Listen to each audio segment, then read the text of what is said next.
taking time out of your evening to come and spend 4 or 5 hours with Lapeer Schools going through this presentation, right? We got 4 or 5 hours, no problem. My name is Matt Wandry. For those that don't know me, I'm the superintendent of Lapeer Schools. Proud to be here and present the people's proposal to you this evening. I'm not going to spend a whole lot of time on the presentation because a town hall forum is really designed to answer questions. So we have found that in our interactions with the community, we've spoken to dozens and dozens of groups. Literally thousands of people at this point have either seen the proposal, heard about it, had the opportunity to answer and ask questions. And some of the richest dialogue happens when people can say, hey, what about this? I don't like that part. Explain this to me. Where'd you come up with this idea? As opposed to me just talking at you for an hour and then having 10 minutes of questions. And by that time, everyone's tired of listening anyway and they leave. So very, very quickly, just wanted to recap exactly what the bond is proposing. So we're talking about factual information. Oh, I went beyond. Thanks, Jared. Okay, so it's a $94.9 million proposal on the November 5th ballot. The primary components of it will be safety and security and technology upgrades at all facilities, developing an early childhood center at the Turtle, our early 5 population and our kindergartners, reconfiguration of the East Campus to house all students in grades 1 through 4. We'll probably spend a lot of time talking about that today. I'm sure there's lots of questions. Reconfiguration of the Roland Warner campus. It currently houses grades 6 and 7. That'll be home to grades 5 and 6, should the bond pass. Reconfiguration of Zemmer to house grades 7 and 8. The construction of the new high school at the west site for grades 9 through 12.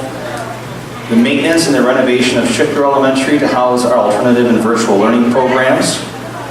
And the renovation of our bus garage and the purchase of new school buses. So that is the nuts and bolts of what's included.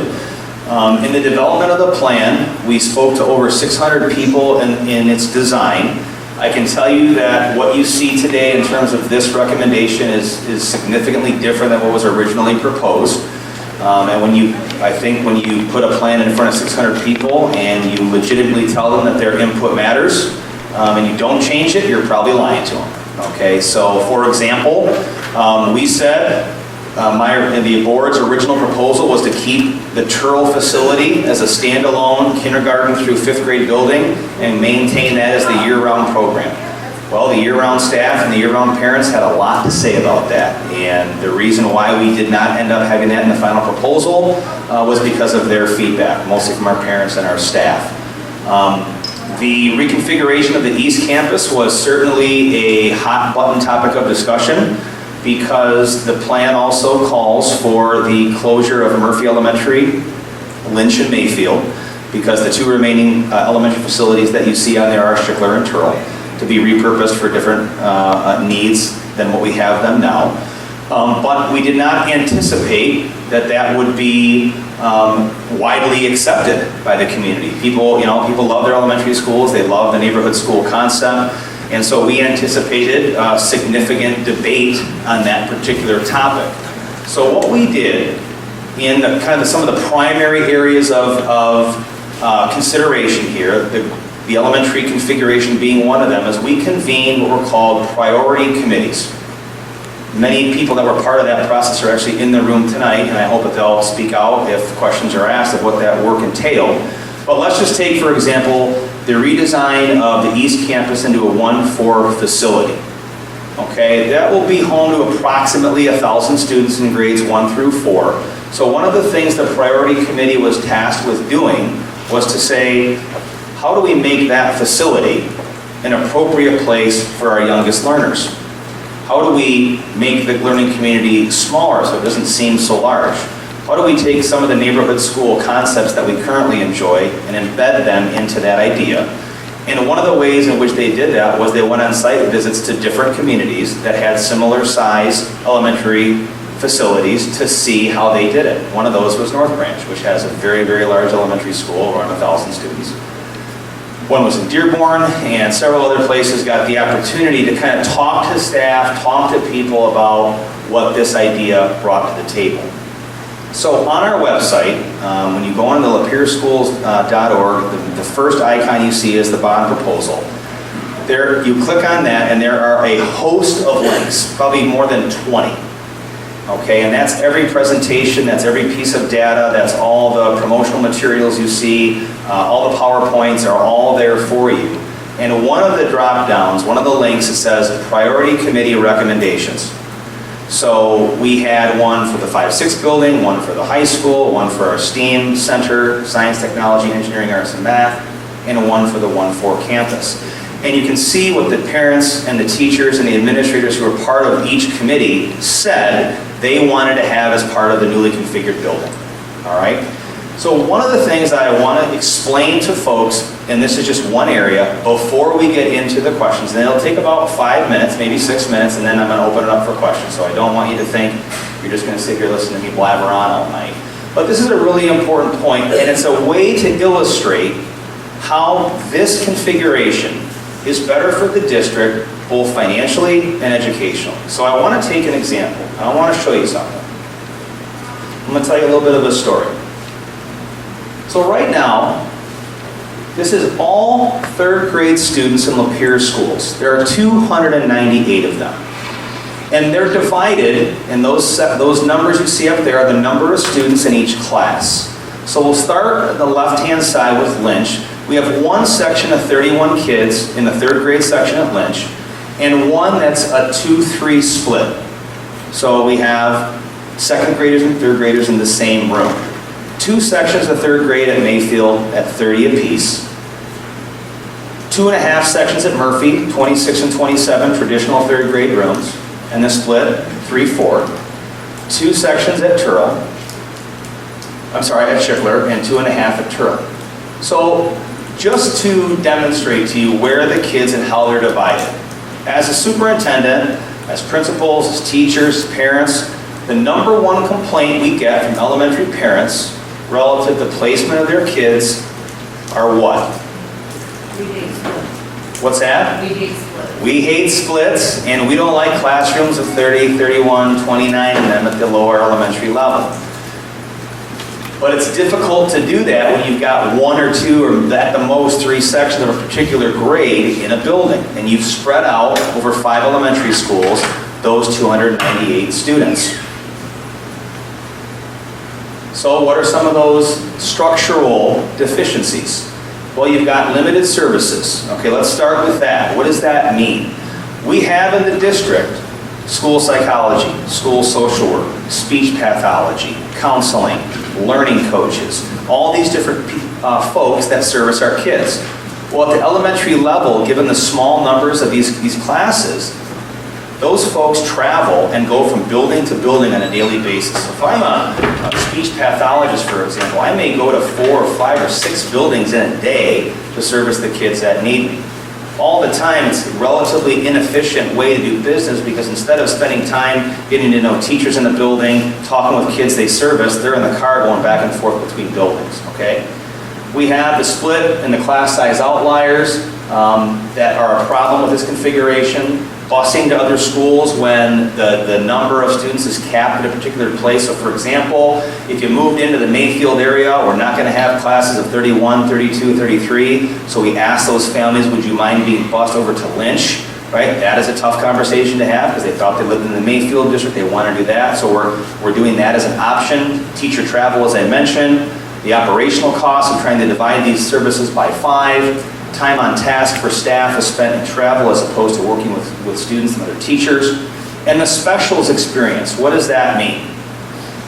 In our current facilities, we don't have separate rooms for music, art, sometimes PE because we have, like this, a gym and a cafeteria simultaneously, separate technology labs, separate music facilities. And our specials teachers who aren't home to a particular building literally put their supplies in a cart, walk into one of those students' classrooms, put their materials down on the desk, and begin teaching. You can imagine how difficult it is to teach art or music out of a cart, okay, out of a box of supplies.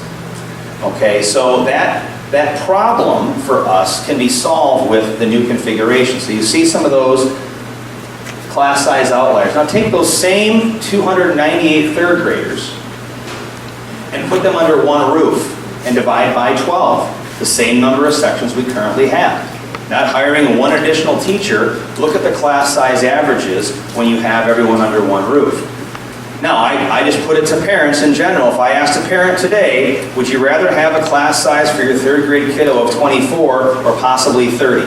I know the answer, right? Because I've been here for 9 years as a superintendent. I've had this conversation ad nauseum with people and fighting that fight. I know the answer. So it's the same cost to the district from a personnel perspective, being 12 teachers in the old configuration, 12 teachers in the new.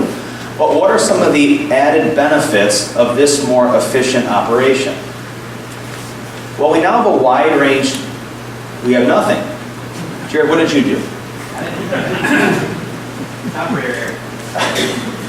Tell me something I don't know. So we talk about a wider range of services that would be available. What does that mean? So I mentioned speech pathology, social work, school psychology, counseling, media specialists, school nurses, learning coaches. Many of those positions have been reduced over the course of time as budget reductions have become necessary. And although our teachers and the remaining staff do the best they can, when you try to multiply all those services times 5, the district has to make some decisions. Okay? Because believe it or not, and this is a hard thing for a lot of people to hear, because I'm an educator first, and I care about the educational benefit, but this is a $50 million corporation, ladies and gentlemen, and there has to be difficult financial decisions that are made as a result of trying to maintain the services and programs that you've come to enjoy. But the structural advantages that this offers are many. So those services now become available universally. Those folks are now home to that facility. They can embed themselves in the culture of the staff. Instead of just servicing a student in speech pathology or school psychology for 45 minutes or an hour and then getting up and leaving, they can see that kid at lunch, see him in the hallway, talk to that student's teacher about some of the things they'd like to see happen in the classroom because of their work with them. You have specials in designated areas. Guess what we have at Lapeer East, at the East Campus? We have music rooms. We have art rooms. It'd be the best elementary gymnasium in the state. A 400-seat performing arts center. A space for foreign language. Designated areas for those teachers to set up shop and have a much better experience because the physical space matters. It matters. And I don't want to be naive about the fact that I see significant educational benefit with this plan, but I'm not going to lie to the community and say that physical space doesn't matter, because it does. It does matter. The virtual elimination of those same split classes and the class size outliers, because you have more sections to spread. Let's say we have a bunch of late move-ins, right? These numbers are established in the spring prior to a school year. But in the fall, if a bunch of folks move into the Mayfield area, for example, those kiddos go right to Mayfield, okay? And the burden of spreading them out is really limited if there's only 2 sections available. Well, if those same kiddos move in, we have now 12 sections to which to disperse that. So you can almost eliminate that split classroom of those outliers. Teacher and learning coach collaboration becomes infinitely easier when we have, which our plan calls for, this is a 3rd grade example, our 3rd graders at that facility will all be in the same wing. We're not going to throw the kids in a sea of people and say, good luck, go get them. We know what we're doing, right? So to make that learning environment smaller, now I've got every 3rd grade teacher and all the staff that I mentioned that supports them literally in the same area under one roof, sharing, collaborating, and working for the benefit of your kids. And I'll tell you what, I've spoken to every single teacher about this plan. Now, can I sit here and say that 100% support it? No, I would never say that. I would never say that. But there's a ton of support from the education professionals who you trust every day to work with your kid. When given a choice between this plan and the current structure, choose this 7 days a week and twice on Sunday. Okay? No busing to other schools because we have all our services under one roof. Limited or no teacher travel. Increased time on task, not time in a car, taking materials out of a cart. And certainly lower operational costs as a result. So when you hear me as a superintendent say things like, this plan has many benefits, some of them are financial, some of them are educational, I hope this one example demonstrates how that can happen. Because I hear all the time, man, if you have this big school, class sizes have to go up. That's not true. I just showed you the same 298 kids under one roof can be dispersed much more equitably and have access to better services. So, with that one example, I don't anticipate that the 1-4 building is the only area you'll have questions on. But because we're in an elementary school and there's a lot of interested elementary parents in the community that want to know what's going on, especially since Murphy is slated for closure, I thought it was important to open this up. The final thing I'll say before I open it to you for questions is in 2004, there were 12 elementary schools in Lapeer. Today there are 5. When we do projections for the school district population, it's based on a variety of factors. Okay? When I first came here 9 years ago, we had 6,100 students, approximately. Today we have around 5,000. When we did our first strategic plan in 2012, which resulted in the merger of the high schools, the closure of Seton and Maple Grove, and the ushering in of some student programming like the Lapeer Homeschool Partnership, like dual enrollment, early college program, like virtual learning, we tried to predict. That plan was a 5-year plan. And so in 2017, we said the number of students will be X. We were 4 students off in 2012 from predicting the total number of students in this district 5 years later. And we said we had to reevaluate the district's configuration if our declining enrollment continued. We didn't say when we merged the high schools and closed Seton and Maple Grove, this is it. This is the once and for all change. We never once said that. Never once put that out on any materials of any kind. I am very confident to lead this process because I'm here before you today looking at that same data, looking at the same variables that we looked at back in 2012, and I can honestly say I believe this is the once and for all configuration adjustment that this district will have to make because there's a lot of data that says when we level off from a student decline perspective and we're between 4,000 and 4,300 students, that the data suggests, backed up by research, it's not just Matt Wandry saying it, that this configuration fits our needs. Right now, including this building, we have about $25 million of identified maintenance costs. Okay? And I'm not talking about upgrades, I'm just talking about roofs, boilers, windows, heating and cooling issues, pavement, just stuff that wears out in buildings that are old, wears out in any building, when lots of elementary, middle school, and high school kids run through them every day. You know how they treat your house, so think about how they treat this one, right? We don't have $25 million, but we've had some criticism that says, hey Matt, what if we just did a sinking fund, or what if we just, operating over time, figured out how to make that $25 million worth of upgrades and just live with it. If our enrollment was stable, or if we saw trends that were going to switch this downward decline, we might, and I say might, consider that. But when you couple that cost with the declining enrollment, and I stand before you and ask you as the taxpayers of this community, would you want me to invest $25 million in the buildings that I'm certain will close in the next 8 to 10 years? Because then that would be a major problem. A major problem, right? So what the board asked of me and my leadership team was come up with a plan that's a little bit longer term, be bold, take some chances, and let's see what we think. Well, we started out with one area in September of last year.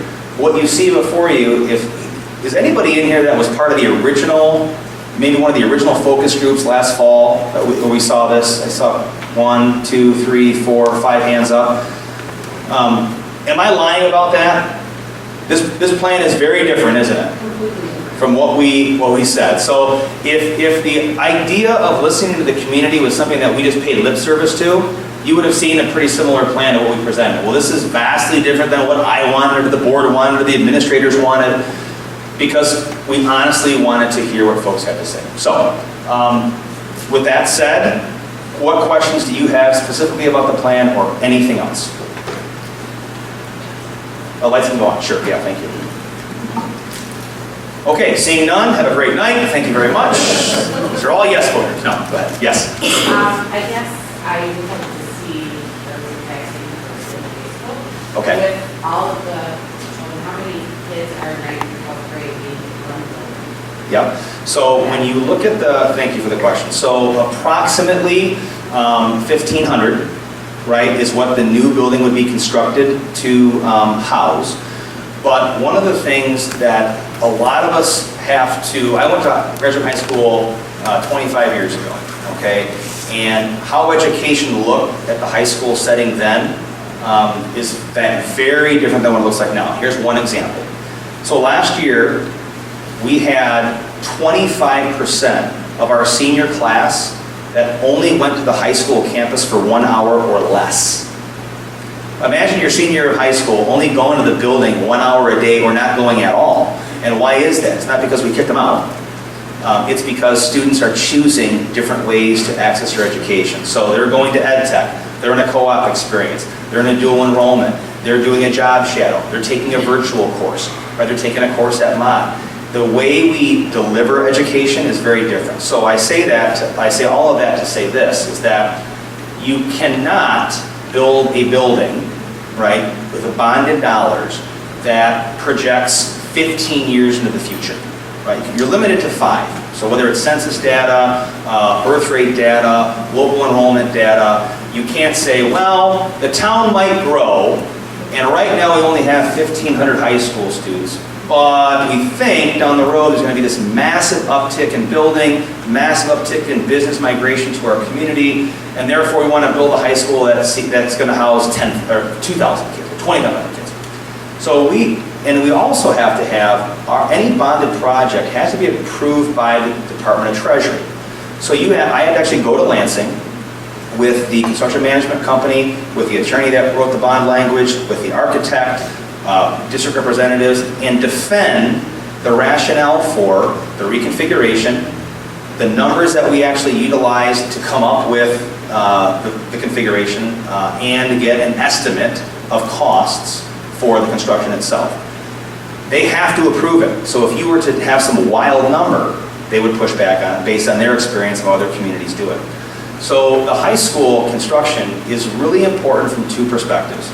Number one, we believe that the physical environment that kids learn in is a component, right? It isn't the answer to everything. You can't just say, there's our fancy high school, but we don't care how the kids are instructed, they'll learn better in a new building. That's not true. That's not true. But it is true to say that the physical environment that you work or that you are educated in does make an impact on your ability to be successful. So that's one thing. But number 2, we're much more interested in not so much the physical side of this plan, but the educational benefit that it ushers in. So when we did the high school merger, can you believe it's the 6th year already of the merged high school? I can't believe it's been that long. But we saved about $1 million of operating costs. Now, the board, the district could have very easily said, okay, that's $1 million, put it in the savings account. We did not do that. We said, how can we take that savings, because we're not running another high school, we're only running one high school now. How can we take that money and put some of it back into the educational program for the kids? So what happened? We developed Lapeer Early College, Lapeer Virtual Learning Program, Lapeer Homeschool Partnership, on-campus dual enrollment that literally doesn't exist anywhere else, at least to my knowledge. All those programs right now are absolutely flourishing because the savings we generated from making tough decisions about buildings went into what's most important. So I'm not standing up here as superintendent saying, we gotta have these brand spanking new buildings and that's the most important thing. We're not saying that. We're saying we need to operate more efficiently by streamlining the district, reducing our footprint so I can take that money and do what with it? Because you heard me when I talked about the elementary school, hiring back media specialists, more learning coaches, interventionists, a counselor, maybe a school nurse, an assistant principal, 3 or 4 secretaries instead of 1 in the front office, right? There's going to be 1,000 kiddos in that building. It's going to be a lot to manage. So we're going to save some money, but the idea of where some of that savings is reinvested is what's most important. So we can, if you're a no voter on this because you think hanging on to the neighborhood school concept is worth dying on that hill for, that's okay. That's definitely your right, but you should know the opportunity cost that you're giving up. So as an informed voter, you can say, Matt, given all that, I would still select to keep Murphy. But here is the raw truth of what's going to happen. And I don't say this very often because I want to lead with what I think are the benefits, not the drawbacks. If the bond doesn't pass, what's going to happen? I still don't have $25 million. It's not going to magically appear for me to put it into these facilities to improve them. So, as the population continues to decline, what we will do is close elementary schools incrementally over the course of the next 8 to 10 years, because that's what Lapeer's done since we started experiencing this decline. Like I said, in 2004 we had 12 elementary schools. That's not ancient history. That's 15 years ago. Okay? So, if the no vote is based on I want to keep my neighborhood school, it's misinformed only from the perspective of it's probably going to close in the next 4 to 5 years anyway, because I can't keep open half-filled elementary schools. That is an efficient operation. That's bad business, and that's bad for kids. Yes, sir. Yeah, I got a question. Regarding $25 million expenditure, is that pertaining to this building alone? No, that is all existing current facilities, Maurice. That's a good question. So that includes CFI site at West, the current East Campus, and not Rowan Warner and Zemmer, but there are other 5 facilities. All right. Addressing this particular building, Sure. explain to the audience here what is structurally or functionally wrong with this building, and what's the expenditure that would be necessary to bring this up to code, to elaborate on your... Yeah. It's not about bringing it up to code. Well, no. Okay, I mean, because we couldn't operate if it wasn't, but it's just because words are important, right? Words are important. So in terms of this specific facility, I can't speak to exactly what that is right now. I can't, because there's 9 buildings in the district, but unless anybody recalls from Colt, when we had that broken down. Safety and security of this building, walk around the building and you can see windows that go 6 inches from the ground. So safety and security, thank you, Jared, is a major component of any any school facility. So as we talked about before, retrofitting safety and security upgrades to buildings that are this old is very costly. Now you notice the secured entrance for new this year, very expensive to do that, but we've got that embedded into the bond. So there are, I can't speak specifically to this building, so, because I don't want to misspeak. I know that I don't want to say it's $1 million for this and $2 million for that, because it's not on the top of my head right now. Matt, if Yes. I didn't mean to interrupt you, just because I have another meeting to go to. And Maurice, that's a good point to that. The one thing I think, I'm going to speak out about this over the next month. Obviously, I've endorsed it, I've talked about it. I talk to people every day. You guys know I'm very active in the community, I'm very active in the schools. The one part that I'm going to focus on, because it's very easy for me to say, well, I sit down and I have a 15-year-old son that's in the school district, I got a 12-year-old daughter that's in the school district.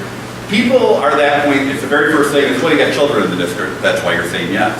Let me speak to it from my professional side. Look at all of our buildings and the things that we have in our community. All these buildings were built years ago before we're dealing with issues that we're currently dealing with today.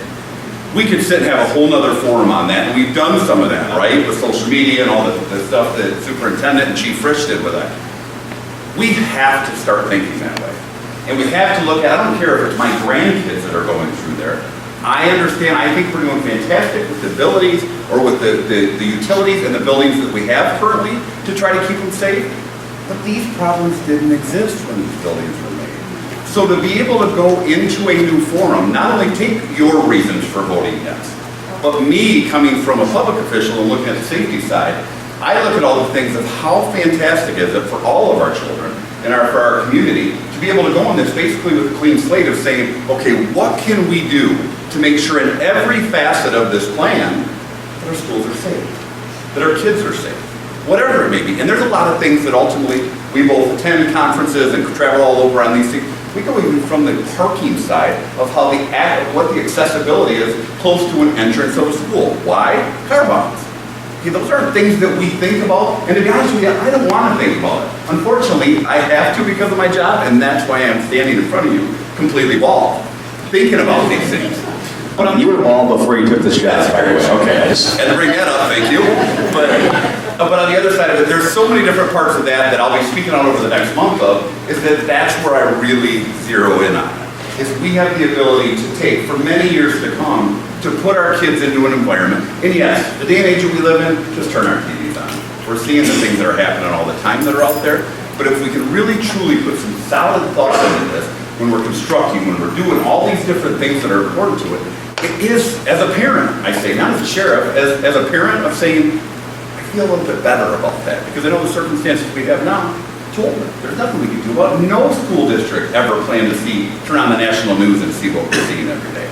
That's the part that I'm really going to focus on over the next couple of months, because it's very easy for me to stand up and say, Scott, you got 2 kids in the district, we get it.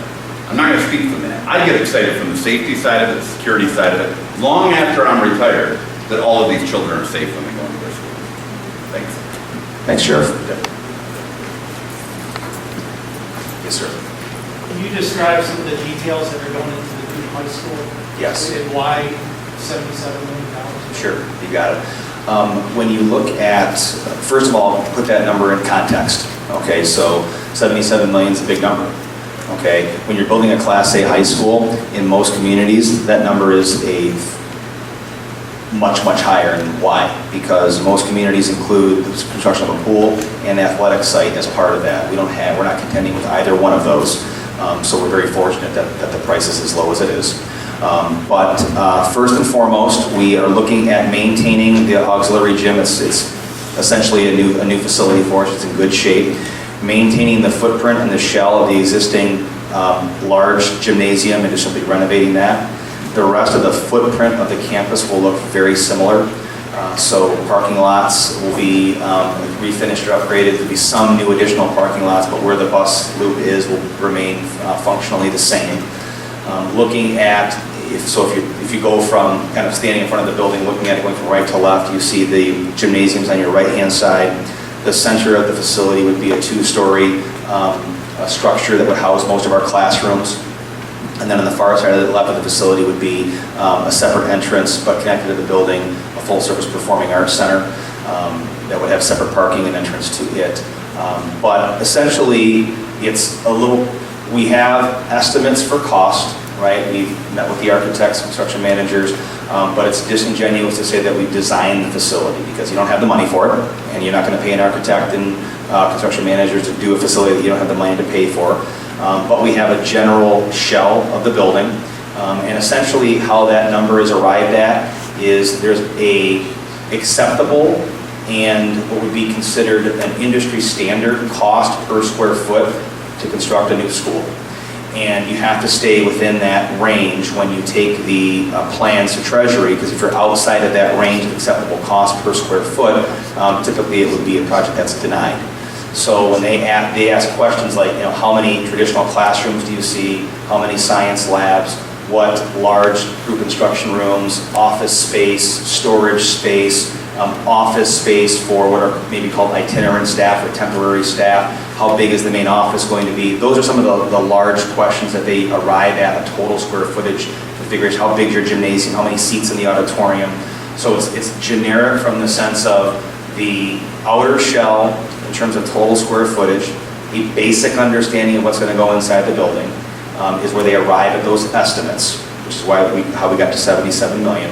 And then if the bond passes, then what will happen is the deeper dive in the actual design of the architecture. So you begin to talk to parents, you begin to talk to teachers of particular programs, you begin to talk to the administration, kind of what do we want to see, let's go down some site visits and look at how other schools have designed their high school.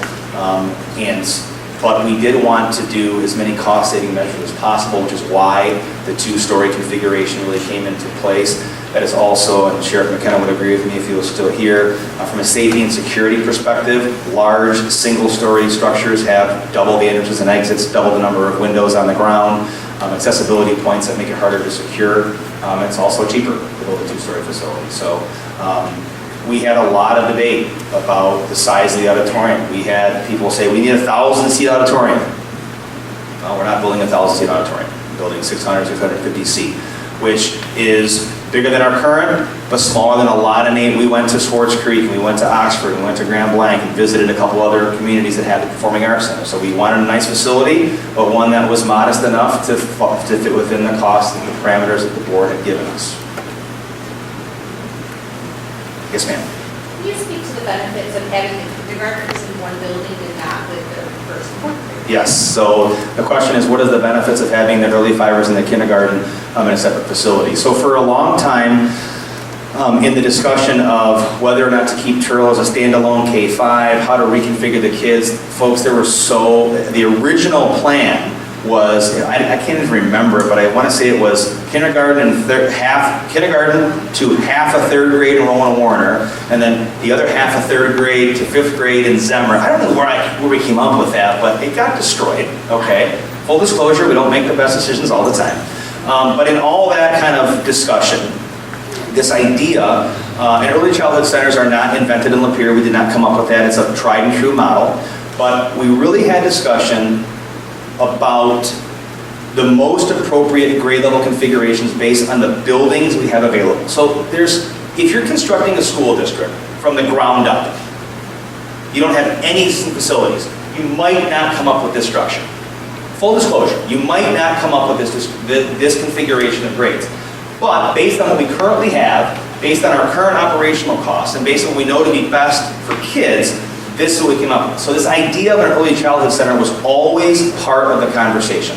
So again, some of the same benefits that I mentioned for the 1-4 building exist for that early childhood center. I've had teachers come to me, E5 and K teachers, for 9 years, saying, Matt, we have got to have an early childhood center. Kindergarten kiddos and E5 kiddos, especially many in our community who don't come school ready, right, don't necessarily belong, especially in that first half of the year, in a facility with first and second, third, and fourth graders. I said, okay, I'm listening to all these things. I'm like, that sounds great, but how are we going to do that? Where are we going to put them? What building would it be? And just kind of biding our time to think about this.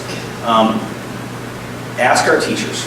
Ask our teachers. They want a facility where the entire environment is geared towards making students feel comfortable in school, in the best prepared way they can, in a protected environment where there are not the distractions of upper L, there's no competing interests, that that building is 100% focused on making sure those kids, when they start school together, all Lapeer kids under one roof, are the most prepared to begin the schooling process.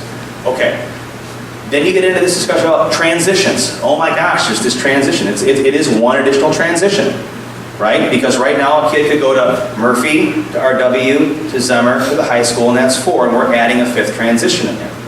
Transitions, the data shows, are problematic when it is a bunch of different schools pouring into a new building, right? Because now we go 5 elementary schools, go become 6th graders at RW. Well, if you're a kiddo from Murphy, 1 out of every 5 face.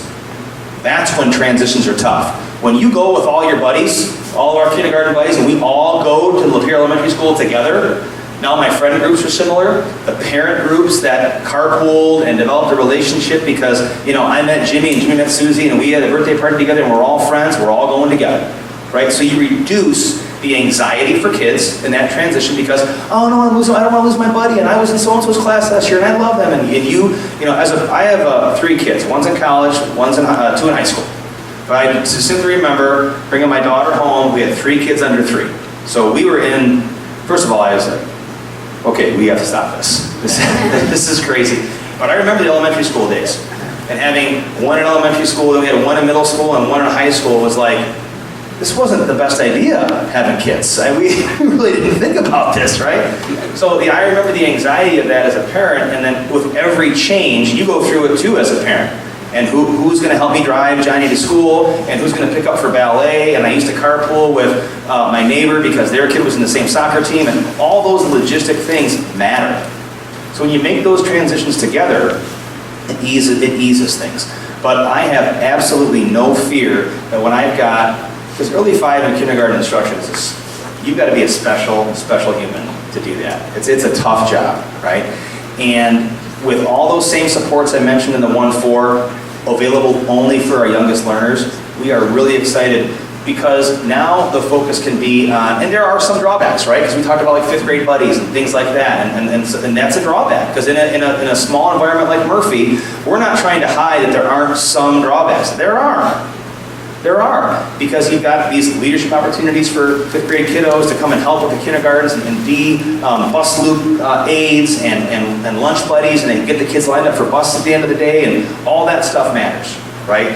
It doesn't mean it's eliminated. It just means we've got to look at a different way to do some of those things. But I am supremely confident in our staff that if they, given the opportunity and the resource to just focus on that type of learner, are going to flourish. Great question. Yes, ma'am. I've heard quite a bit of your stuff that's come through the house, but it just, when I heard you, I'm very down here with us. The building will be gone, you're starting from scratch. A portion of it will remain, but a large portion will be torn down and rebuilt, but essentially on the same footprint. Yes. And the schools that are going to be sold, who buys the school? So in my time here as superintendent, I've sold 3 properties, Elba, Seton, and Hadley. So in the case of Hadley, the township bought it, knocked it down, made it a park. Seton was bought by a local church, and the Elba property was bought by a company that did a bedded facility for disabled adults. Right? So there's a market out there. There's a market for it. Not a wildly profitable market, okay? These buildings are not going to sell for millions and millions of dollars, but we're very fortunate that we have experience in marketing the facilities. We have experience in successfully selling them quickly, but they do become problematic, so they become vandalism and blight becomes an issue. So it's not like it's a panacea, it's not a perfect solution, but, and quite frankly, I don't necessarily want to dot the countryside with vacant Lapeer schools. It's not the best thing for any community, so we work very quickly to deal with those properties. Okay. Yes? And given that it's always been that the expect kids to be able to go through these schools as they are, to be there 12 years without any additional changes, is that What I meant was, from a district configuration perspective, we don't anticipate when we level off from a total K-12 student count needing to close or add any buildings. That's what I meant by that. Would there be changes and upgrades to the facilities themselves? Certainly. I can't say for the next 100 years the buildings will be untouched, but that the configuration of the district in terms of where the students go to school would remain pretty constant. keeping 2 facilities that are not going to be used? No. Schickler Elementary will be kept, and that is going to be converted into our Lapeer Alternative High School. It's called Lapeer Community High School. It's currently at the West Campus. Our virtual program will be there as well, in addition to some other community-based programs that use our facility now. And Turtle will remain, but that is going to be the Early Childhood Center. So those 2 buildings will be in use. Don't forget, the district also owns Crampton and Maple Grove, 2 former elementary sites. Crampton is utilized by our homeschool partnership, but we operate that program at a profit. So it doesn't cost us any money to operate the facility. And Maple Grove is rented out by Community Mental Health, and our costs are neutral for that facility as well. So let's just say, argument's sake, the district grows. Things get bigger, okay? We have 2 buildings, actually 4 elementary sites that can be reconverted into traditional elementaries should that happen. We don't anticipate that, but that's a question that I get frequently. What if you close all these buildings and sell them, and all of a sudden we get major boom, major growth? We have a plan to deal with that. Yes, ma'am. You don't anticipate retaining, you anticipate selling it? Yes, that's correct. Yep. Yes, sir. Talk a little bit about the busing of these little kids. Yes. You know, we were Metamora, remember our kids going up there, it's like an hour bus ride Yep. from middle school and stuff. Yep. Just smaller kids. Yes, that's a great question. What are you doing with bus rides to maintain it? Our goal as a district, folks, it's a function of our size, right? We're 225 square miles, mostly gravel road. It is one of the largest school districts from a square mileage perspective in the Lower Peninsula. So our goal has always been an hour or less for any of our kiddos. That includes our youngest ones. One of the not problems, but one of the most utilized services by our parents in the district is busing. We don't have enough buses in the fleet to do a 2-tier system, meaning half the kids get bused on one run, the other half get bused on a second run. We have a 3-tier system. It's costly. We anticipate, and our plan is to reduce it to a 2-tier system, so we'll save a little bit of money, but the run packages, how they are coordinated by our transportation department, are essentially the same amount of time. So we maintain that commitment to keep it an hour or less for any individual student. So you're gonna drop off in kindergarten for first grade to the doors of the people, to their houses. That's not right. No. Kindergarten. That's a house. Would you keep doing that, or would that? We don't anticipate any major changes from a transportation perspective other than going from a 3-tier to a 2-tier. How it looks, drop off and pickup will essentially remain the same. Yeah, it's not, because don't forget, we have experience transporting kids from all 4 corners of the district to one facility. Churl is not a neighborhood school. All students are eligible to go to Churl. Students at Roland Warner, Zemmer, and the high school live in all 4 corners of the district. So this is not a new concept just because you eliminate a neighborhood elementary school. We transport kids from all 4 corners of the district to those 4 facilities already. It does seem for the 1 through 4, kindergarten through 4, that's a long time. That's how much, that's all in the bus now. But if my kids go here to Murphy, it's 15 minutes. Yep, so depending on where they live, depending on where it is, I mean, I don't know your address, but I could easily, given your address, we talk to my transportation director and give you an estimate right now. Because we've already started a slate. They're done. Well, I'm not gonna pick them up then. That's a trick question. That's on tape. What we do is this. So our transportation department has put together a mock schedule. So what we do is basically take all the students, roll them up, and say, given the addresses, I can basically take your address, put it into that mock schedule, and give you a pretty rough estimate of what time it will be. It was the same thing we did with the high school merger. We built a schedule for the students going into the new Lapeer High School. We knew exactly how many kids we could fit. We knew exactly how long it would take. So we've had really good results anticipating that kind of change. That's all I can say. I say I'm busing a little bit. So if my kids went to the media school district for some classes, Sure. shop classes, Yeah. everything, is that still going to be there? Yep. Still going to be used? That's run by the county, the ISD. That there's nothing to do with us, but we fill our seats, and our kids love the tech center. We actually have received a grant called the Marshall Plan Grant recently, where hundreds of thousands worth of donated equipment is coming to our district in the form of things like CNCs and lathes and things like that.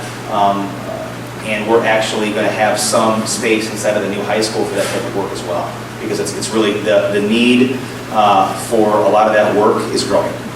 And Ed Tech can't service all the need that we have in Lapeer, because we're a pretty large district. Maybe to say about this. When one of my sons was at the high school, he was on 7 buses throughout the winter. Like on one day, he would go to 7 different buses. It seems like this new plan. The BGFB go Lapeer East, or West, or You eliminate a lot of the shuttle. to the immediate district. Yeah. You eliminate a lot of that, which is why we anticipate the reduction in transportation costs. That's baked into the overall $1 million that I said we're saving. A lot of it comes, not a lot, but a large percentage comes from transportation reduction. Yeah. Yes, ma'am. Just a little bit on community, as in, when we switch over to the East Campus. Yes. Could you touch on that a little bit? So are you saying that, for example, all the second graders from this school would be together at student campus? Well, Or all would they students would. kind of like sprinkled throughout? Yeah, so what the recommendation was so for example, go back to that 3rd grade example. So when we have all 3rd graders at Lapeer Elementary School, one of the things we talked about, and the Elementary Priority Committee met, and April, you were on that one, right? I was on the 5. You were on the 5-6, okay. You were on that one. So that's Emily, she's one of our teachers. She was actually on this committee, and we talked about the idea of making the learning environment in a 1,000-student building smaller, right? So if I'm a 3rd grader, and I walk in the front doors of the elementary school, and I've got a classroom down here, but then I've got to go to the support class way at the other end of the building, and then I've got this class over here. That's a big building, and a lot to do for a 3rd grade kiddo. So we talked about, and one of the priorities was making the environment smaller. So we'd have all 3rd grade in a 12 classroom pod or wing of the building where it's just 3rd grade kiddos and just 3rd grade teachers, right? So their environment and things that they need, they have access to is smaller and closer proximity. That's what I meant by that. So if I'm a 1st grader there, I'm walking into a high school facility. It's going to be renovated. But that's a big building. That's intimidating, right? So how do we take that fear? How do we reduce it? And one of the teacher-parent recommendations was this idea of pods or wings. And the facility is set up very nicely to do that. Yes? Absolutely, physical change to the building, yes. Yeah. Yep, so, coat of paint goes a long way, lighting goes a long way, but there are certain aspects of it that are high schoolish, that are secondary-ish, right? So you've got to make the restrooms appropriate size, the lockers appropriate size, right? But the good news is we've got a lot of solid furniture that we can transfer to new buildings. We've got some money in for new furniture, so it's basically taking a look at what do we currently have that's good and solid, that can be transferred and utilized. But yeah, for example, we have in 2 wings of the building, we have removable walls in between the classrooms. Great for a secondary facility when you can kind of open the doors up and share. Bad for elementary, the kids are louder, it's hard to muffle the noise, so part of the upgrade would be to build solid walls there. You don't have in a secondary classroom shelving, covered space for storage of supplies because those kids come in with what they need to learn on their person in high school, and they don't have that at elementary. It's got to be part of the room. So part of the upgrade would be the addition of that type of furniture in the classroom. So yeah, a lot of that stuff is part of the renovation. Yes, sir. Yeah, because everybody's talking about the topic of all instruction. I'm looking at the long-term picture of sustainability as an operating cost. If we have this option to maybe restructure the new high school that's possibly built from this approach, will we be looking at green technologies for the buildings and for the buses too? For cutting our overhead down and maybe Sure. carbon footprint? Oh, that's a really great question. When you, from 2 perspectives from green, we have some amazing advancements from a lighting perspective that we anticipate really hitting really hard in the new facility. So retrofitting these ballasts and things is an expensive endeavor. We've done it before. We've got some rebate money from some different entities that support that. But certainly, on a new construction, the opportunity to do that is far more advanced than what we do when you're retrofitting the old facility. So lighting has been a really big component. The reduction of our diesel fuel costs, we think, is a huge piece of that as well, because we do recognize there's a lot of shuttles with 3 tiers of buses running all the time. That's problematic.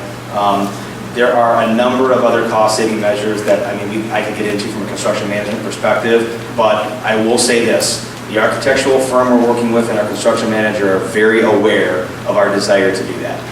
And so, but honestly, and here's what I tell parents all the time, I am not an expert in everything, right? If you want to be part, because I have a dad who is a physical security expert. He said, I want to be on a committee that talks about what kind of security is going into any of these facilities. I said, great, you're the chair of the committee.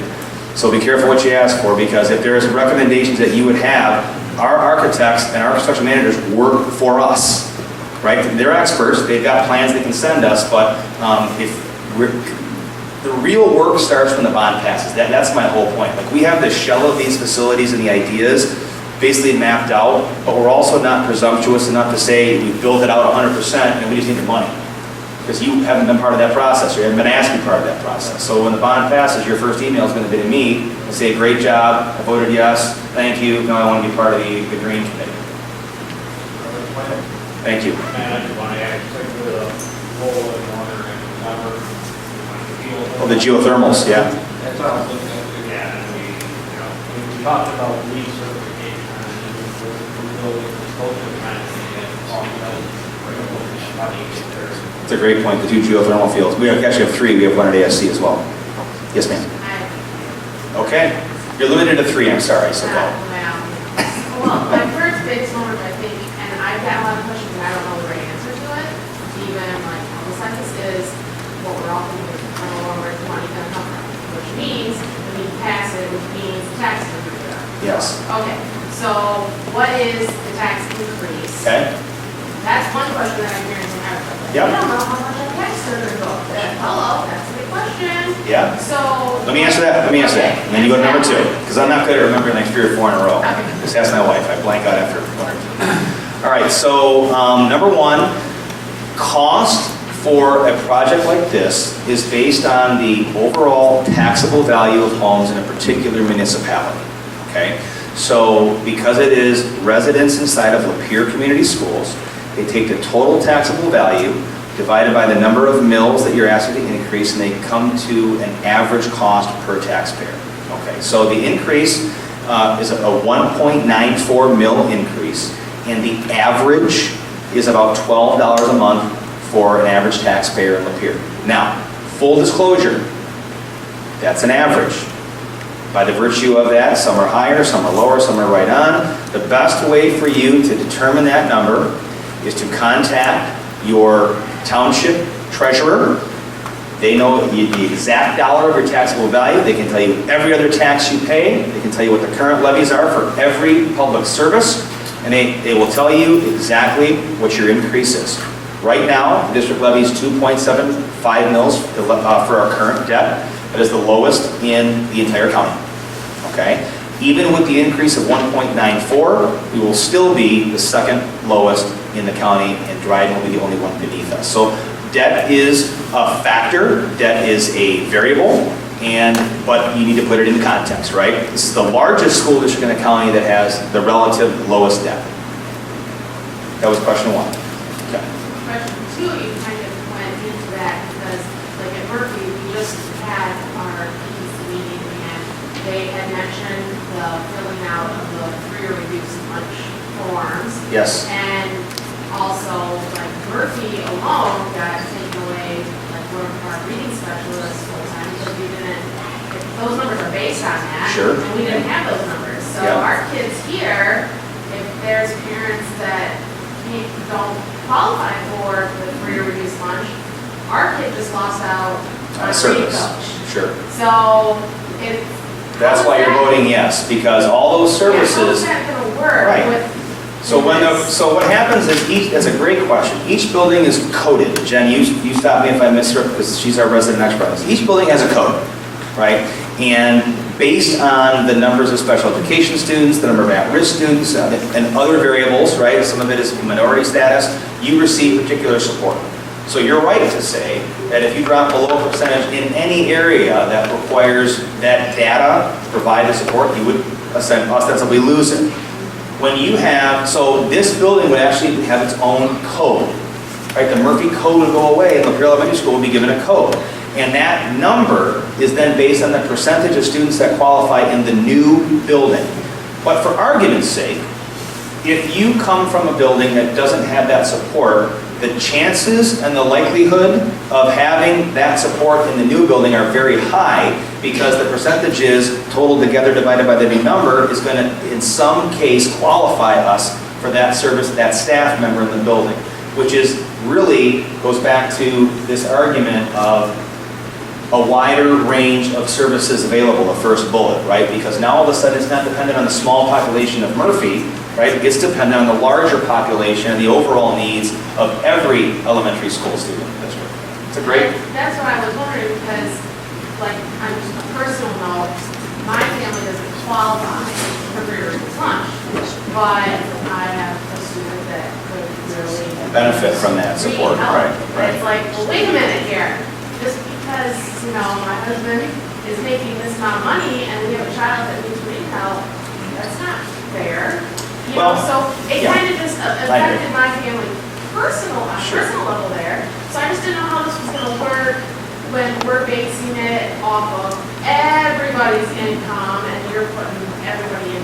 Bottom line, full disclosure, I have not done the numbers on what our free and reduced population would be, what our special education population would be, but I can tell you this. With more adults in the building, just in general, the opportunity to provide the types of support you're speaking to that might not even be contingent on the application process for free and reduced lunch are going to be available here that are not currently. That is the opportunity cost of doing this. Benefit, I should say, opportunity benefit cost. And then I just have one more. Okay. One more. Here at Murphy, and I can say this was April also, and I've been on the PTC here. Now Murphy has a very good PTC program. Yeah. How is this going to work with taking each elementary school's funds, Yeah. like we work very hard, especially April, to have such a good PTC money amount that we do a lot here for Murphy and our students. Yeah. How is that gonna work when we're combining 5 PTCs. together and working this out? Because, Yeah. I mean, I personally, I used to work in Sugar, I know there's not much of a PTC there. Okay. So, obviously, we want every kid to be Yeah. equally opportunity and, Yeah. have what we have here at Murphy. So how's that gonna work? So Mr. Downings, the principal here at Murphy, said that the PTC money was going to go to renovate his new office. Now, I don't know if that's an allowable expense, but he whispered that in my ear before. Maybe I shouldn't have told everybody that. I'm sorry. We have experience with this issue as well. We merged the athletic boosters, the band boosters, the PTCs at East and West, and man, was this a fun, hot topic, right? Because I want the West kids to benefit. I raised that money for the West kids, and we get that, right? I mean, it's blood, sweat, and tears, you know? As a volunteer parent, you're working all those weekends, you're doing box tops, you're selling pizza kits, you know, and all that stuff, and, you know, it's hard. One of the things we talked about is based on amount of money and percentage, you would have some influence as to how that money is spent. Okay, now what I mean is, if you contribute 50,000 and another building contributes 5,000, stands to reason that the moms and dads who sweat equity build that money would have a larger say in the distribution of those funds. I think that's fair. Okay, now that doesn't last forever, right? And it can also set up some contentious conversation. I think that we're all adults and we have to live in a world where we disagree with people and can stand face to face and have those tough conversations. I know it doesn't happen nationally in the political scene, but it sure is not going to happen here in the Lapeer schools as long as I'm around. But the idea is, I know a lot of that money at Murphy supports a lot of the technology initiatives that have happened here historically in the past. And there's some great stuff here as a result of that work. So I think what you do is, and this is not just relative to dollars and cents of PTC, but Murphy has a lot of strengths. Well, guess what? Lynch does too. And Mayfield's got some great stuff going on. And man, look at Shipper, they're doing awesome stuff. Right? And oh, here comes Turtle. Okay? And so it's the idea of taking the best of all those things. One of the things that Murphy brings to the table is you guys raise a lot of cash. That's good for us. And you know what? I think the spirit of that money, what its intended use was, should be stated at the new elementary. See, listen, folks, we brought $50K to the table. Everybody else total brought 20. We raised this money because we had a vision at Murphy for iPads for all kids, or whatever, Chromebooks, or whatever it is. I think that we get a say in terms of where I would support that. Well, like, another note on that, like, for our PTC, it's like, we pay for some of the busing for these kids for field trips. Yep. So how would that work with, we've got a lot more coming in this one. You're going to have 5 sets of ideas that compete, and you're going to have to sit in a room and figure out what that money gets spent on. I am not the superintendent who's going to tell you how to do that. That's a locally controlled decision. I don't tell the PTCs what to fundraise money for now. I sure as heck I'm not going to do it when you're all together. As a matter of fact, it's a room I really don't want to be in. But you guys raise the money. Right? You raise the money. The principal is part of that discussion in every building. The staffs are part of the PTC discussion. They come and make requests of you. Right? It's a team effort. Right? It's parents, it's administrators, it's support staff, and it's our teachers. That's not going to change. It's just going to be a bigger room with competing ideas. I'm Amy LeVar, in case anybody wants to know. I was PTC president for 3 years and helped fundraise a lot of the money that contributes to a lot of the programs here in this building, that has supported so many different programs in this building. I just want to touch on the fact that one of the things that I am most excited about is if this bond does pass, that all of the kids from all of the elementaries will benefit from all of our collaborative brain power, because it hurts me to hear that while Murphy, oh, we got 2 field trips, oh, we paid for this in-school field trip. Some of the other elementaries do not have those resources. It kills me to think that those kids who could benefit so much from this wonderful program are not getting those funds. And so this is one of the things that I very much look forward to having that team collaboration. And I have told Matt that if hopefully this happens, that I would be more than happy to help represent Murphy and my son, who is one of those third graders in that configuration up there. He will be a part of this building, and I have two other sons, and I was very resistant to this program. I'm going to full disclosure on this, and Matt can I was attest to scared. this. I was scared. Okay, when this came out last year, I'm not going to lie, I cried for probably a week solid. There are people that can attest to that, because I thought, there's no way, how can this happen? And part of that was in my office. Yeah, some of it was in your office, but I reached out to Matt, and I asked if we could sit down and have a one-on-one. Ask him some questions, hear the harsh reality of what we're having to face, guys. We've got to make cuts. We've got to do what's right and best for the district. And so I became a part of this. I participated in every single forum, every single different configuration. Let me tell you, it was way different than what the initial one was. I've been a part of every single part of that, and I really appreciate being able to have that input. He listened. Other people listened, and it has evolved. And everything, we've got to be receptive to change. I don't want to think about this building closing. It breaks my heart, but I know that for the better good of this community, this is what is going to help lead us forward, and it's going to better our children. And I 100% approve. Thank you, April. One of the things that it's always dangerous to do this is I don't want to pit the plan against the current configuration, because what Murphy, we're standing in Murphy, right? What Murphy means to people is important to us. It's important to you. This is a generational community, right? Lynch feels the same way. I've stood in front of folks at Schickler and Turl and Mayfield too, and they love it. They love their buildings. And they love Seton. They loved Attica. They love Maple Grove, right? They loved Elba. They loved Woodside. Doesn't it just fill in the blank, right? My elementary school's closed too, and where I went to school, and I'm still getting over it. But it is a harsh reality, to use April's words. So I'm just saying, this is our reality. We do a great job with what we have here. I'm really proud. Schickler Elementary and Murphy Elementary are two of our highest performing elementaries in Genesee and Lapeer County. That's a fact. We should be darn proud of that. So to sit here and say, oh, the model's broken and we can't do any better, that's garbage, because we've done a great job of what we have. The question is, given the opportunity to come together as a community and draft something that might be better, what would we come up with? This is not Matt Wandry's plan. I'd love to take credit for it. All I've done is hold the microphone, folks. That's it. And take notes and give April Kleenex. That's all I've done. And facilitate the conversation. So that's why I have never been prouder of something that I had so little to do with, right? And I honestly believe in it, as I know many people are passionate about it. But I want to thank you for coming tonight and asking these questions, because honestly, it sharpens our axe. It sharpens.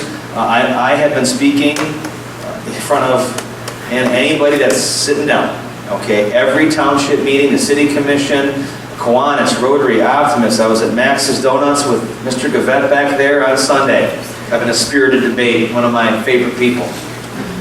Right? There's a lot going on. We are excited to be in the fire of this debate, because it's really important, not just in the short term, but in the long term.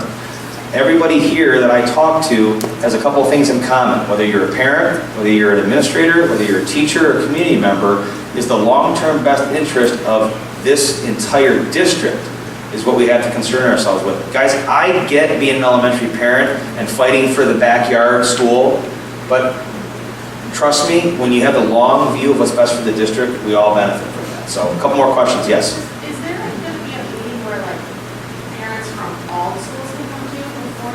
This isn't a Murphy-only setting. This just happens to be at Murphy. I just didn't know if Yeah. there was going to be more. We're meeting October 17th at Zimmer. Same format. Anybody can come. This was open to anybody. That one will be open to anybody as well. I have a senior citizen only forum. What day? This Thursday at 12 o'clock at the D'Angeli Library, because a lot of our senior citizens have very specific questions. Hey, how does this specifically benefit me? What are the interests of the community at heart? We talk a lot about parents right? But if you're a senior citizen that doesn't have a child or a grandchild in the school system, there's a lot of questions about there about how this is good for them. So we have a forum for that as well. That's one little thing that I think like a lot of people, like Rachel said, it's sad that there's other elementary schools that don't get what like Murphy gets. Yeah. Because like even, like I said, when I was at Schindler, it broke my heart when I was getting my daughter ready for the daddy-daughter dance, and they didn't have that. So all those little girls, they don't get to go have with their daddies for an evening in elementary school. And that broke my heart. Like every elementary should have that. You know, and so I think that's the thing too, even the senior generation and stuff, they don't understand that every elementary school is not equal. And it's, we put them all to this, they'll all get the same opportunities. You had another question. Yeah, I was just thinking, you said you went to other school districts to kind of see how they did it, or? Yes. So did North Branch do the same thing so many years ago? I don't know. When did they? Yeah. I was just trying Emily? to get an idea, Yeah. like, are we like following in the footsteps? No, it was that, it was more along the idea, it wasn't the entire configuration. We've never had an elementary facility in Lapeer that served that many students. So the idea was, you know what, let's go talk to some folks who've done it for a couple years, see what the benefits are, see what the drawbacks are. If they could go back and do it again, what would they do? A great example of that is we merged our high schools from announcement to opening Lapeer High in 18 months. Bloomfield Hills merged Andover and Losser High School. It took them 10 years and a $49 million bond to do it. So I called their superintendent and I said, can I bring my team to Bloomfield to meet with you guys to see the good, the bad, and the ugly of your high school merger? And literally spent 8 hours there of hearing what not to do. Because I didn't want to take a decade to merge East and West. Okay? So the benefit of talking to someone about the mistakes they made, man, if we could go back and do it differently, here's what we would do, is the purpose for taking a site visit. It isn't necessarily to copy what they do, but hey, you guys went from neighborhood schools, you went into this model, what's great about it? What stinks about it? If you could start over again, what would you do? How would you involve your community? What is the staff input side? We took a lot of that information and we built our plan around how they did it, both good and bad. Emily, you were part of that group. We went on a site visit and actually went through the building. We went and visited classrooms. We were able to talk to teachers. We were able to talk to the administrators, and we also were able to kind of ask some of those same questions. Like at North Branch, they originally had 2 separate schools in the same building, but they kept them like separate. I can't remember what they were called. And Davidson did the same thing with their 5-6 building, yeah. So they were like 2 separate buildings, but they were in the same building, and it didn't work, and they changed it. So we were able to kind of find out, because that was one of our things. We had at first talked about having some smaller things where we had like separate offices. First through fourth in this little area, and they had a separate office, and then they like kind of keeping it still like in a neighborhood type feel. But as we went and visited, and were able to talk to some different places and learn some of the reasons why they didn't think that worked as well, we were kind of able to change some of our opinions on that. So. It was good for me as a teacher to be, and as a parent, because I have an elementary student, to be able to go in and really talk to them and find out what things were working well, what things weren't, to be able to inform our decisions a little bit better and feel better as a teacher and as a parent for what we were trying to do for all the kids here. Emily, how long have you been a teacher here? 20 years. And you're a graduate of Lapeer Schools too? I am. I graduated from Lapeer West. We can't really get rid of her, where we've tried, but so 20-year teacher, graduate, and a parent. These are the kinds of people that were on these committees, right? So I actually had a meeting, folks, of our staff who were Lapeer graduates only. I wanted to hear from them. Like, okay, you've been in this community since you were there too, weren't you? I can't, you stop showing up to everything. Just kidding, it's great. But that was a great meeting, right? To hear from folks that teach in this, or work in this district now, that went to school here, right? And they've seen it all. As a student, they went through some of these changes themselves. I heard great stories about summer when it was 7th grade only building. I went to White, and I went to that building, and now it closed. To raising a family here, to being employed by the district. So I literally have tried to look at this from every angle, and if people along the way, it was kind of like you're always looking for the red stop. Every group you meet with, the first time I heard, Matt, this is the craziest off-the-wall idea, it's like we need to retool. So I meet with the alumni staff. This is awesome, but consider this. Do it this way.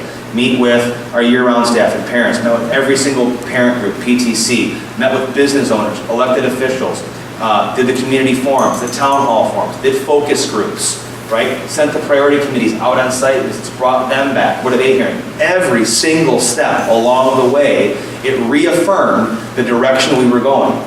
So when we say it's the people's proposal, that's not just fancy language.